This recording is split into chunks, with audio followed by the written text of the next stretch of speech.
Audio Jungle. Warahmatullahi wabarakatuh. Kami dari Lokal 5B AS Putri semester 3 akan mempersembahkan sebuah video tugas fikih muamalah. Perkenalkan, nama saya Kamarulfa, saya sebagai Nita. Saya Nina Harwati sebagai Fitri. Saya Harti Miliani sebagai Santi. Dan saya Muksida sebagai Rani. Selamat menyaksikan.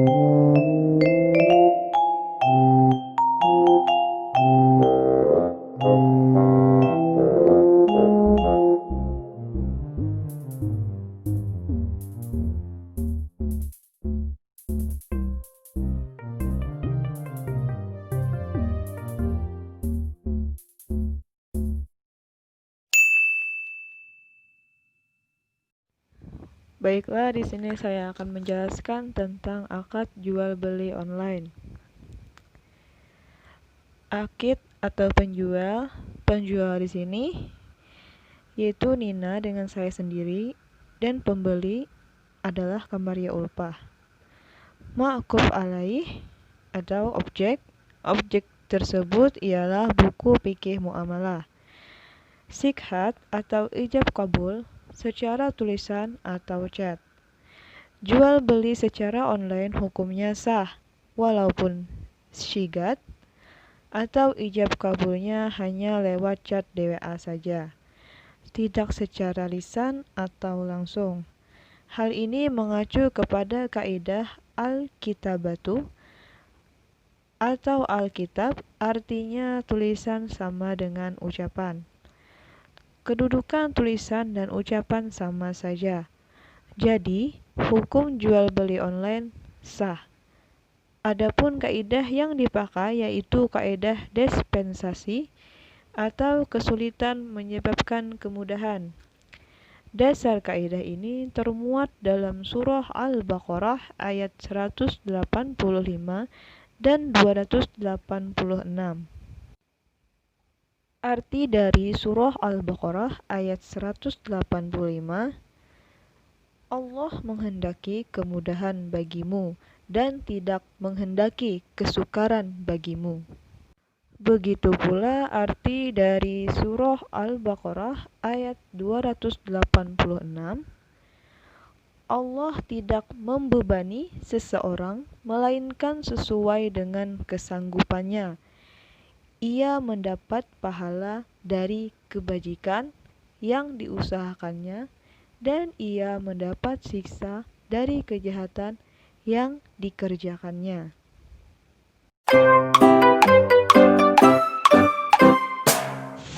Coba lihat deh buku fikih muamalah karangan Indonesia ini bagus. Bagus tuh bukunya. Ya, kemarin aku pesen loh sama Nina. Berapa harganya? 20.000. Cuman kayaknya uangku kurang ya. Emang berapa kurangnya? Ini aja lah 20.000. Makanya aku bingung mau minjem sama siapa.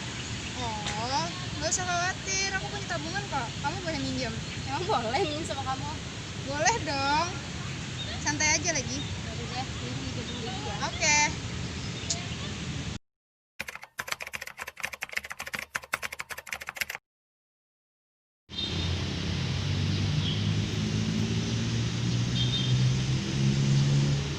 Nih, aku pinjamkan uangku sebesar 30.000 untuk kamu membeli buku fikih muamalah dengan jangka waktu 3 hari kemudian. Aku terima pinjaman ini. Baru deh, makasih ya. Sama-sama. Berikut penjelasan mengenai video di atas. Mari kita simak baik-baik. Jenis transaksi, akad qard, hutang piutang. Jenis akad, tabaru, bersifat tolong-menolong. Pihak-pihak yang berakad ada Harti Miliani sebagai mukrid, pemberi hutang, dan Kamaria Ulfa sebagai muktarid, penerima hutang. Objek dalam akad berupa uang 30.000. Adapun uang termasuk harta istihlak. yaitu habis sekali pakai, dilihat dari segi zatnya. Permasalahan yang muncul yaitu mengenai ijab kabulnya.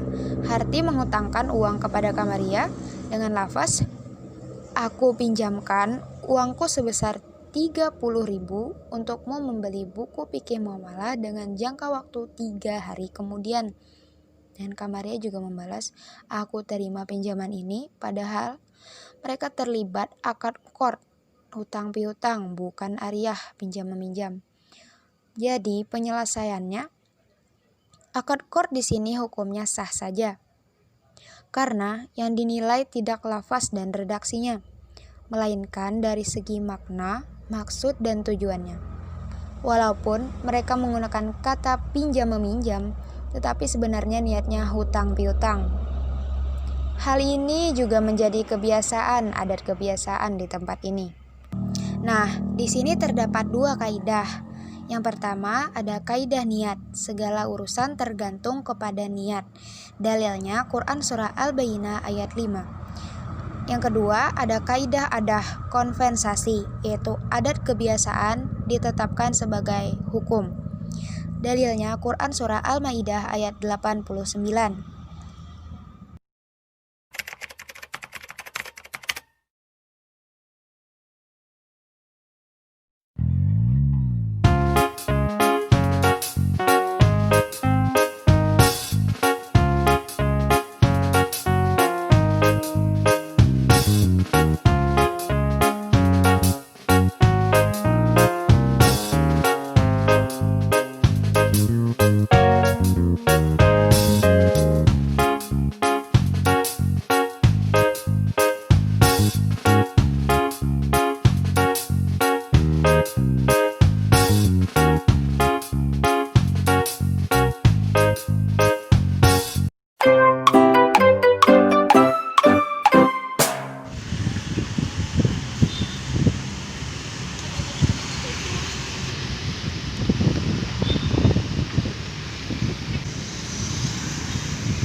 Saya Mursidah akan menjelaskan mengenai akad ariyah pinjam meminjam.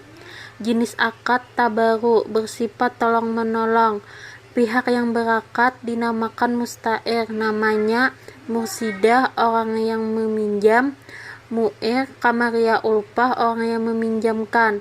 Objek dalam akad mu'ar, buku termasuk pada harta istiqmal, yaitu harta yang dapat digunakan berulang kali atau harta yang tidak habis dalam satu kali pemanfaatan.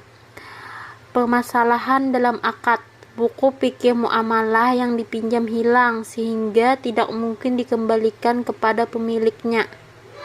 Baiklah, saya akan melanjutkan penjelasan dari Mursidah mengenai akad ariyah pinjam meminjam. Penyelesaian dalam akad, wajib bagi musta'ir mengganti atau menanggung harga terhitung di hari kerusakan mu'ar barang pinjaman. Barang pinjaman ditanggung kerusakannya, maksudnya ditanggung dengan harga terhitung pada hari rusaknya. Kaidah asasiyah, asas kemudahan, kesukaran itu mengharuskan adanya kemudahan. Kaidah muamalah, apabila yang asli sukar dikerjakan, maka berpindah kepada penggantinya. Resiko itu sejalan dengan keuntungan. Dalil Al-Quran terdapat pada surah Al-Baqarah ayat 185 yang artinya, Allah menghendaki kemudahan bagimu dan tidak menghendaki kesukaran bagimu. Dan pada surah Al-Maidah ayat 6 yang artinya, Allah tidak hendak menyulitkan kamu.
warahmatullahi wabarakatuh.